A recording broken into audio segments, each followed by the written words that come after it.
मातृ शक्ति का सशक्त बीज मेरी प्यारी बेटियां, इस महिला दिवस के पावन अवसर पर आप सभी ने अपने बहुत ही सुंदर विचार आज की इस संगोष्ठी में रखे। बहुत सारे पक्षों को आपने छुआ। नारी की स्थिति, नारी पर लगाए जाने वाले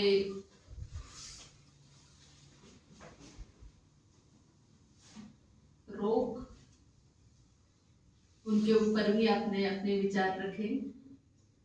नारी की शक्ति, नारी के सामर्थ्य को भी आपने प्रकाशित किया। भारतीय संस्कृति में नारी बहुत ही सम्मान का पद है। आप पीछे देख भी रहे होंगे, मनुस्मृति का एक श्लोक यहाँ पर उद्धृत है। यत्र नार्यस्तु पूज्यन्ते रमन्ते तत्र देवता, यत्रैतास्तु न पूज्यन्ते सर्वस्तत्र फलप्रिया। ये वचन कब लिखा गया था, किस परिप्रेक्ष्य में लिखा गया था? क्या ये सभी नारियों के ऊपर, जैसे आज की हमारी नारियां हैं, क्या उनके लिए भी ये घटित होता है? नारी कैसी भी हो उसका सम्मान होना चाहिए? या कई बेटियों ने बीच में बोला कि जो है नारी की स्थिति ठीक नहीं थी, वेद पढ़ने सुनने का अधिकार नहीं था। ये सनातन परंपरा नहीं है, हमेशा से ऐसा नहीं था। हाँ, ऐसा था पर हमेशा से नहीं था। जहां से इस सृष्टि का शुभारंभ होता है वहां से नारी को हमेशा पूज्या, वंदनीय के रूप में ही देखा है। नारी को सृजनकर्ता के रूप में देखा गया है। और नारी के पास में जो सामर्थ्य है, जो निर्माण करने की क्षमता है, निश्चित मानिए वो अन्य किसी के पास में नहीं। क्योंकि बनी हुई चीज को संभाला जा सकता है, लेकिन बनाना बहुत पुरुषार्थ साध्य कार्य है।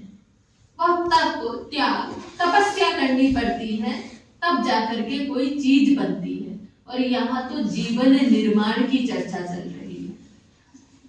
माता क्या करती है? बच्चे का निर्माण करती है। तो बच्चे का जो निर्माण का जो कार्य है, एक प्रकार से कहें समाज का निर्माण, वो मां करती है। तो ये जो ये कथन है ना, यत्रैतास्तु न पूज्यन्ते, ये कौन सी नारियों के लिए है? जो निर्माण करती हैं, जो विनाश नहीं करती हैं, जो विघटन नहीं करती हैं, यानी जो निर्माण करती हैं, उन नारियों के लिए ये कथन है। वर्तमान में बहुत सारे बदलाव आ रहे हैं, बहुत सारी चीजों पर कथन हो रहे हैं। जैसे मीनाक्षी ने ही कहा कि कपड़े को संभाल करके रखना, ऐसा कुछ इनकी कविता में कथन था कि अपने वस्त्रों को हमें संभालने के लिए कहा जाता है। वास्तव में वस्त्रों को संभालने की कहाँ आवश्यकता पड़ती है? हमें कोई वस्त्र संभालने के लिए नहीं बोलता, क्योंकि हमारे वस्त्र सही हैं। हाँ, वस्त्र संभालने की आवश्यकता है। वेद भी कहता है ना, अधपस्यस्व मोपरि माते कशक्लकौ दृशन स्त्री ब्रह्मा बहुविधा। वहां पर जो हमारा ये लोगो है हमारे गुरुकुल का, उसमें एक वाक्य लिखा हुआ है, स्त्री ब्रह्मा बहुविधा। स्त्री क्या है? ब्रह्मा पद को प्राप्त करती है। लेकिन कब प्राप्त करती है स्त्री ब्रह्मा पद को? किस स्थिति में स्त्री ब्रह्मा के पद को प्राप्त करती है? उसकी एक पूरी परंपरा जो है वहां पर दी है। आधा पश्यस्व मोपरि, यानी जमीन पर देख करके चलो, आसमान में नहीं। यानी घर गृहस्थी के जो संचालन का जो दायित्व है वो माँ का ही है, वो नारी का ही है। यानी नारी क्या करे? अपनी घर गृहस्थी को उस प्रकार से चलाए कि जमीन पर रहे, आसमान में ना उड़े। आज बहुत सारे घरों में ऐसा है, पड़ोसी के घर में ये आ गया है, उसके पास में इतने हजार की साड़ी है, तो हम क्या कर रहे हैं, अपनी आमदनी से ऊपर देख रहे हैं। अधा पश्यस्व होकर, यानी कभी भी हम चलें तो अपनी वास्तविकता को, अपनी वास्तविक स्थिति को देख करके चलें, ये बहुत आवश्यक है। जैसे हम जो बच्चे यहाँ पर गुरुकुल में पढ़ने आते हैं, उनके साथ में भी ये समस्या हो जाती है। उनके साथ में समस्या क्या हो जाती है, क्योंकि गुरुकुल में विविध वैरायटी होती है, विविध प्रजाति के जीव जंतु होते हैं, कुछ उछलने कूदने वाले, कुछ शांत, कुछ परिवार से समृद्ध, कुछ अल्प समृद्ध, हर एक प्रकार की वो होती है। तो कुछ जो है दूसरों को बिगाड़ने में आनंद लेते हैं, दूसरों की जिंदगी बर्बाद करने में भी आनंद लेते हैं, ऐसी प्रजातियां देखने में मिलती हैं। तो कुछ होते हैं जो दूसरों को चाबी करते हैं, उनमें वो क्या करते हैं, यहाँ तो कुछ नहीं रखा थे, ये वो दूसरा उनके बीच में कान में ऐसा मंत्र फूके कि अपना तो सिर्फ गली से निकल लेंगे, लेकिन दूसरे की जिंदगी क्या कर जाते हैं, वो जिंदगी कितनी बर्बाद होती है, जो उनके उन वचनों में फंस जाते हैं, अपनी वास्तविक स्थिति को ध्यान में नहीं रखते। जैसे मैं ही जब पढ़ती थी, हमारे साथ में भी थी कई ऐसी महान आत्माएं, पर हमें अपनी वास्तविक स्थिति पता थी कि घर चले भी जाएंगे तो घर होने वाला क्या है। आप लोग भी अपनी वास्तविक स्थिति जानते होंगे कि घर जाकर के हम कहाँ कितना पढ़ सकते हैं, या हमारे परिवार, हमारा समाज, हमारा परिवेश हमें कितने आगे तक बढ़ने की अनुमति दे सकता है। सबके परिवारों की, सबके समाज की अपनी सीमाएं होती है, उस सीमा के हिसाब से हमें चलना होता है। और हमें क्या चलना होता है, सबसे पहले हमारे माता पिता उस हिसाब से चलते हैं।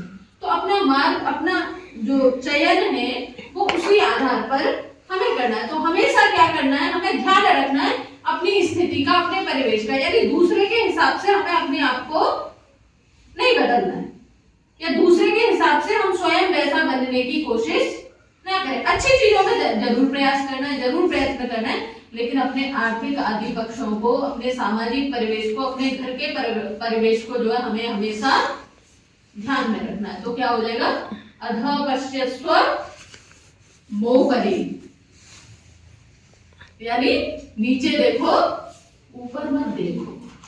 और भी बहुत सारे वचन हैं वहां पर, ऐसे करो वैसे करो। वहां वस्त्र पहनने की भी एक मर्यादा बताइए कि स्त्री कैसे वस्त्र पहने। तो क्या है, माते कशप्लकौ दृशन, जो आजकल शॉर्ट पहन करके निकल लेते हैं ना बाजार में, वेद क्या कह रहा है, माते कशप्लकौ दृशन, यानी तुम्हारे जो पैर का टखना है ना वो दिखाई नहीं देना चाहिए। तो जो जिस नारी को यहाँ पूजने की बात कर रहे हैं वो क्या है, संगठन करती है। हमारे भारतीय समाज में कई नारियां ऐसी बहुत उल्लेखनीय हुई हैं। एक नारी के ऊपर तो यही आरोप लगाया जाता है कि उसने महाभारत का युद्ध करवा दिया। आप सभी परिचित हैं, कौन है महाभारत के युद्ध का कारण, किसको माना जाता है, द्रौपदी। क्यों? द्रौपदी कोई सामान्य स्त्री नहीं है, द्रौपदी कोई सामान्य स्त्री नहीं है। द्रौपदी अद्भुत प्रतिभा की धनी है। द्रौपदी अपने आप में एक सेना है। द्रौपदी के अंदर जितनी क्षमताएं हैं, जिसको बोलते हैं ना मैन पावर, वो कोष का हिसाब रखती है, यानी कितनी बड़ी गणितज्ञ, कितना उसका मैनेजमेंट तगड़ा होगा, पूरी सेना की व्यवस्था वो देखती है। एक कितना बड़ा राजतंत्र होता है, चक्रवर्ती सम्राट है युधिष्ठिर, उसके राज्य में कहाँ राजा जा रहा है तो उसके साथ में कितनी सेना जाएगी, किसको वस्त्र मिले नहीं मिले, कौन सा खजाना जाएगा, पूरे खजाने की देखरेख। आजकल हम एक शब्द सुनते हैं कि पत्नी कितनी भी प्यारी हो उसे भेद बताना नहीं चाहिए, या धन बताना नहीं चाहिए, ऐसा कुछ समाज में प्रचलित है। लेकिन वो स्त्री क्या सारे के सारे खजाने के ऊपर कब्जा जमाए बैठी है, कब्जा जमाए नहीं बैठी है, वो क्या कर रही है, उस खजाने को व्यवस्थित कर रही है, कोष को पूरा, कहाँ जाना है, कितना रखना है, किसको देना है, किसको नहीं देना है, पूरी सुव्यवस्था किसके हाथ में है? और ऐसी स्त्री को पाने के लिए जो होड़ लगी हुई है, स्वयंवर ऐसे ही नहीं है, उसको अर्जुन भी पाना चाह रहा है, भीम भी पाना चाह रहा है, सारे राज्यों के राजकुमार पाना चाह रहे हैं। क्यों पाना चाह रहे हैं? क्योंकि उसके गुणों का वर्णन जो है चारों तरफ फैल चुका है। ऐसी सुयोग्य कन्या को यदि हमारे राज्य में आएगी तो हमारे राज्य की क्या होगी? व्यवस्था उत्तम होगी। ये कारण है। उसमें द्रौपदी का दोष नहीं है। द्रौपदी तो अपने आप में बहुत सशक्त, समर्थ, विदुषी महिला है, जिसको हम कहते हैं स्त्री ब्रह्मा बहुविधा, जिसकी प्राप्ति के लिए स्वयंवर की होड़ लगी हुई है। सीता के लिए भी स्वयंवर हुआ है ना, ये सीता भी सामान्य स्त्री नहीं है। कभी भी किसी को प्राप्त किया जाता है केवल उसके रूप सौंदर्य के आधार पर नहीं, उसके गुणों के आधार पर, उसकी क्षमता के आधार पर, उसकी योग्यता के आधार पर। तो अपने गुणों का विकास करना बहुत आवश्यक है। जो ये महिला शब्द भी है ना, महिला का मतलब क्या है? पूजनीय, सम्माननीय। अपने या तो स्त्री के लिए इतने सारे शब्द हैं संस्कृत शब्दकोश में, 300 से अधिक स्त्रीवाची शब्द है। यदि हम उन्हीं को ढंग से शब्दों को ही समझ लें तो स्त्री का वास्तविक यथार्थ रूप क्या है हमारे सामने समझ में आ जाएगा, प्रकाशित हो जाएगा।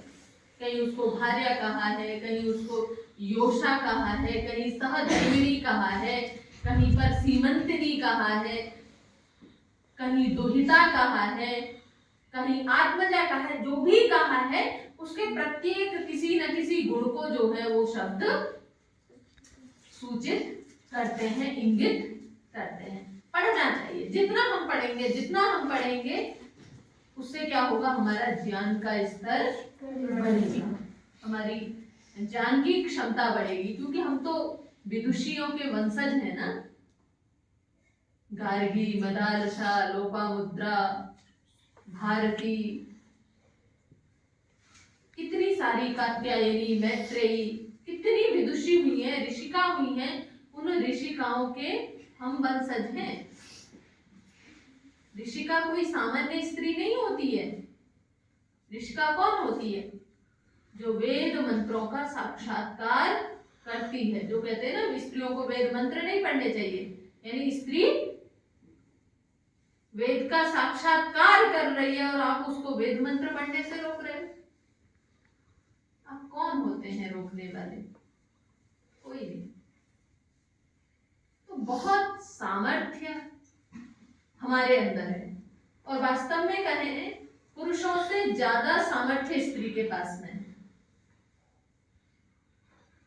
सबसे ज्यादा विशिष्ट जो गुण है वो उसका, मैंने वहीं से शुरुआत की थी, सृजन करना, यानी निर्माण करने का विशिष्ट गुण किसके पास में है? स्त्री के पास में। स्त्री के पास में एक और विशेष गुण है, धैर्य का। पुरुष जल्दी विचलित हो जाते हैं, लेकिन स्त्रियां क्या है? धैर्य रखती हैं।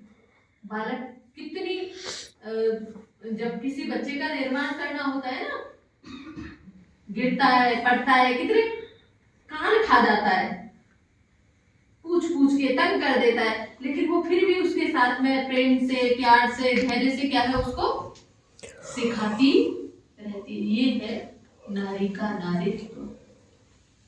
परिवार के कितने सदस्य होते, सब सदस्यों को बांध करके रखना। वहां द्रौपदी के जहाँ गुणों का वर्णन है, वहां पर एक बात और आती है कि द्रौपदी क्या करती है? जितने नौकर चाकर है ना, उन सभी को भोजन करा के क्या करती है? भोजन करती है। उसकी जो सास है ना, उनको अच्छे वस्त्र देती है। उनसे सुंदर, उनसे ज्यादा श्रेष्ठ वस्त्र अपने पास में नहीं रखती। आजकल क्या करते हैं? जो अच्छी साड़ी होगी वो मेरी, और जो एवरेज या जो मुझे नहीं पहननी होगी वो सासू माँ को या सेवकों को हम इस रूप में देते हैं। फिर समस्याएं तो उत्पन्न अपने आप होंगी। यदि जब आप बड़ों के लिए सोचते हैं, बड़ों का सम्मान करते हैं, तो फिर बड़े भी आपके लिए सोचते हैं, बड़े भी आपका हित चिंतन करते हैं। हमेशा आप त्याग की भावना रखो। अभी मैं बता रही थी ना दीपिका को, दीपिका यानी क्या, यह त्याग की भावना। दीपक प्रकाश कब करता है, जब वो त्याग करता है। तेल को जलाता है तभी तो प्रकाश कर पाता है। तेल जलाए नहीं, तेल को रोके रखे तो प्रकाश कर पाएगा नहीं। तो जो त्याग करता है वही दुनिया को प्रकाशित करता है। जो महिला, जो स्त्री त्याग करती है, फिर वो उस त्याग का प्रतिफल भी प्राप्त करती है, सम्मान को भी प्राप्त करती है। अपने यहाँ इसीलिए नहीं कहा कि सबसे पहले मातृदेवो भव, जो शब्द प्रयोग किया है, मातृदेवो भव, पितृदेवो भव, आचार्य देवो भव, में जो मातृ शब्द प्रयोग किया है वो क्यों किया है? निर्माण तो गुरु भी करता है ना, निर्माण में भूमिका तो पिता भी निभाता है ना, फिर माँ ही पहले क्यों? क्योंकि जितने धैर्य के साथ में माँ सिखाती है, वहां पर कहीं आचार्य भी अधीर हो जाता है, पिता भी अधीर हो जाता है, लेकिन माँ पूर्ण धैर्य के साथ में बच्चे का निर्माण करती है। तो अपने जो हम, क्योंकि नारियां हैं और वर्तमान का जो समय जिस हिसाब से बदल रहा है, उस हिसाब से हमें बहुत सशक्त समर्थ होने की आवश्यकता है। जो बहाव चल रहा है, उस बहाव की आंधी में हम लोग भी बह जाते हैं। क्यों बह जाते हैं? क्योंकि हमें लगता है शायद हम ऐसा नहीं करेंगे तो हम भी क्या है, हमको कैसी नजरों से देखेंगे, क्या है ये तो गवार है, ऐसे वैसे ऐसा देखा जाएगा। पर जो तुम्हारे अंदर क्षमता है, जो तुम्हारे पास में चीज है, वो दुनिया की किसी लड़की के पास में चीज नहीं है। जो तुम्हारे पास में संस्कार है, वो संस्कार अन्यत्र नहीं मिलेंगे। तो आपकी जो शालीनता है, आपका जो सदाचार है, आपका जो शिष्टाचार है, आपकी जो सौम्यता है, यही आपका सबसे बड़ा आभूषण है, सबसे बड़ा गहना है। और ऐसा करते रहोगे तो निश्चित मानिए स्त्री ब्रह्मा बहुविधा के पद को आप निश्चित ही सुशोभित करेंगी और समाज में सम्मान को भी प्राप्त करेंगी। आज का जो समाज है, अपने आप को हमें आर्थिक रूप से भी सक्षम होना है, क्योंकि आज समाज का जो ढांचा बन चुका है ना, निश्चित मानिए स्त्री को त्याग तप तपस्या की आवश्यकता होती है, लेकिन जो समाज का ढांचा बन गया है, उस समाज के ढांचे में आपको अपना आर्थिक पक्ष भी से भी सशक्त होना है। आज जीवन इतने अस्थिर अव्यवस्थित हो गए, पता नहीं कब कहां कैसे क्या स्थिति हो जाए। इसीलिए बहुत अच्छे से पढ़ाई कीजिए, आप अपनी परीक्षाओं में भी अच्छे अंक प्राप्त कीजिए और अपने व्याकरण आदि को भी बहुत अच्छे से कीजिए। आने वाले समय में आपकी ही मांग होगी। आज भी मांगते हैं, महीने में 2-4 फोन तो आ ही जाते हैं, जी आप गुरुकुल चलाते, कोई लड़की दे दो। मैंने कहा भैया मैंने फैक्ट्री नहीं खोल रखी है, आप पहले मुझे दे दो, मैं उसको बना करके दे दूंगी। यानी सब मांगते हैं। अच्छे अच्छे समृद्ध परिवारों से जो है गुरुकुल की लड़कियां मांगी जाती हैं, क्योंकि जानते हैं बाहर वाली और गुरुकुल वाली में क्या अंतर है। तो अपने आप को अच्छे से पढ़ते जाइए। तुम्हें जो पढ़ाया जा रहा है ना, जो तुम्हें तुम्हारे गुरुजन कह रहे हैं, उसको अपनाते जाइए। बाकी चीजों की चिंता मत करो, सब बहुत अच्छे से होगा। अपने माता पिता को भी निश्चिंत कर दोगे तो कि हमें पढ़ने दो, हम पढ़ेंगे तो हमारा कल्याण हमारा अपने आप हो जाएगा। आपको हमारी शादी की चिंता भी करने की जरूरत नहीं, हमारी शादी अपने आप हो जाएगी। आप अपने आप में इतने सशक्त समर्थ बन जाएंगे। बस क्या है, ईमानदारी से मेहनत से पढ़ते रहिए। और यदि अभी फिसल है तो आपकी जो अब तक की तपस्या है, साधना है, वो सब क्या हो जाएगी, विफल हो जाएगी।